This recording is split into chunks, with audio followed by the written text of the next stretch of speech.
పూలు తెచ్చాను నీ గుడి ముందే నిలిచాను.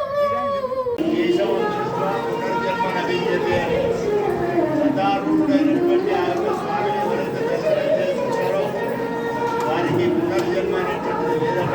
ఒక అనుగ్రహాన్ని అదే ఇటు అమ్మొచ్చు కదా అమ్మోడు.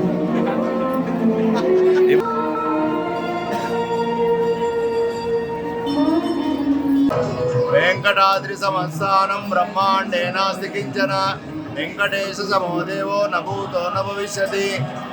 ప్రియ భగవద్బంధువులారా, ముక్కోటి ఏకాదశి లేదా వైకుంఠ ఏకాదశిని పురస్కరించుకొని మన అతి పురాతనమైనటువంటి దేవరకోట శ్రీ లక్ష్మీ వెంకటేశ్వర స్వామి దేవస్థానం నిర్మల్లో అత్యంత వైభవంగా ఈ యొక్క ఉత్సవాన్ని జరపబడుతూ ఉన్నది.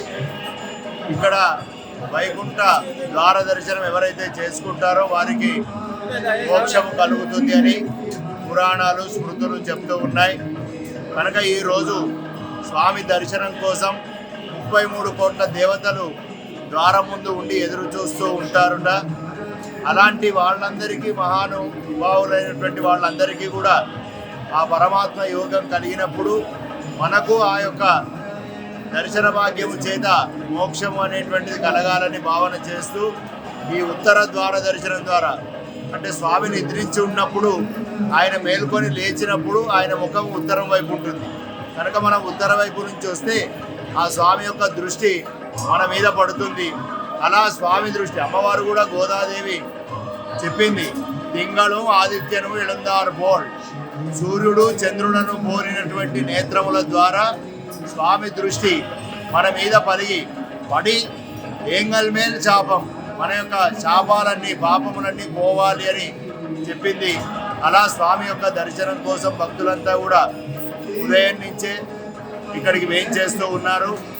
మేము కూడా ఇక్కడ ఉదయం 3 గంటలకు పంచామృత అభిషేకము, అలాగే అర్చన, తిరుప్పావై సేవాకాలము, మహానైవేద్యం అయిన తర్వాత స్వామిని 3 ప్రదక్షిణలుగా దేవాలయం చుట్టూ తీసుకొని వెళ్ళి పరిక్రమణగా వచ్చి ఇక్కడ వేంచేపు చేసుకొని భక్తులకు ఆ యొక్క దర్శన భాగ్యాన్ని కలిగిస్తున్నాం. ఇటు కార్యక్రమంలో ఆలయ కమిటీ చైర్మన్ గారు, అలాగే కమిటీ సభ్యులు, కార్యనిర్వహణాధికారి, అలాగే దేవాలయ సిబ్బంది, అలాగే దేవాలయ అర్చకులందరూ కూడా ఈ కార్యక్రమంలో పాల్పంచుకుంటూ భక్తులకు ఎలాంటి అసౌకర్యాలు కలగకుండా పర్యవేక్షణ చేస్తూ ఉన్నారు. జయ గోవింద, జయ శ్రీమన్నారాయణ.